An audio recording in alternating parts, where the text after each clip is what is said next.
I'm Todd for G66. Welcome to another Tuesday Tone Tip. In today's video, I want to show you one way that I utilize the perform controls on the Axe-Fx 3. What we're going to do is dial in a sweet lead tone. I'll show you how to assign different parameters to the perform page, and then I'm going to play over a backing track and tweak in real time using the perform screen on the physical Axe-Fx 3. So let's get started with the tone. I've got my PRS Custom 24.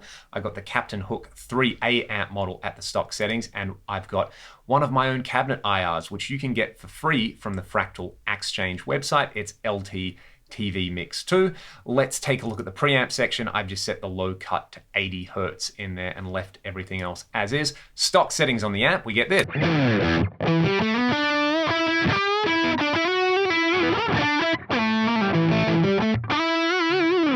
So it's quite a sweet, creamy lead sound. I definitely want some delay and reverb on this. So let's add a delay block straight away.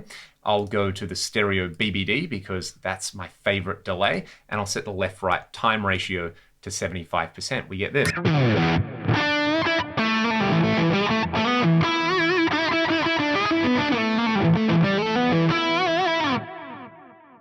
That's really nice, and let's just add some reverb to further sweeten this. I really like the London plate reverb, so let's add that one at the stock setting.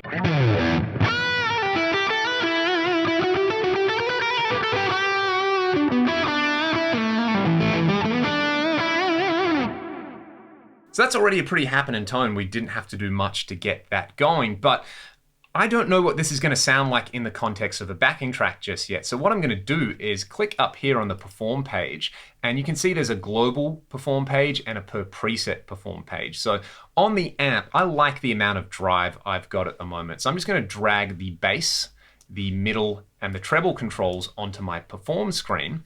Probably don't have to touch the presence. I'll put the input drive over here, right there, and I'm not going to mess around with the master volume or the level at all. So it's just going to be drive and the 3-band EQ, the kind of tone shaping, and what I think of as a sustain control from the drive on this amp block model. Now, what I would like is for the delay, I'm going to put, let's put the delay time down here so that I can tweak that. The delay feedback, that's really important, and the delay mix. They're the three controls I really want to be able to play with in real time and fine tune. Furthermore, let's go to the reverb, and I wouldn't mind having control over the reverb mix as well as the overall reverb time. And I mean, let's see, we've got one extra control. Let's use the reverb size up here, and I'm going to set this time back to around 2 seconds. So what we're going to do now is I'm going to put a track on, and you're going to see the front panel of the Axe-Fx 3 on the per preset perform page with all of these controls, and I'm just going to dial them in as I play.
The thing that I like the most about this is it just makes your workflow really quick and really streamlined. Knowing the controls that I always tweak is one thing. Having instant access to them on those 5 encoders is even handier. And I just absolutely love this, not only in a recording format, but in a live format, because I call this the sound check page. You know, you get to a sound check at a gig, and rather than have to like surf through the physical menus of the Axe FX3, you've got everything that you might need to tweak at a sound check directly in front of you. You can sit there and work with the front of house engineer and figure out exactly what you do or don't need in your tone from gig to gig. And that has been something that has been very handy for me in the past, and I'm sure it will be handy for me in the future. If you've got any further questions, please leave a comment, or you can reach out to me over on my YouTube channel, Leon Todd, or on Instagram. I'm Leon_Ragdoll. Thanks so much for watching the video. I'll see you next time.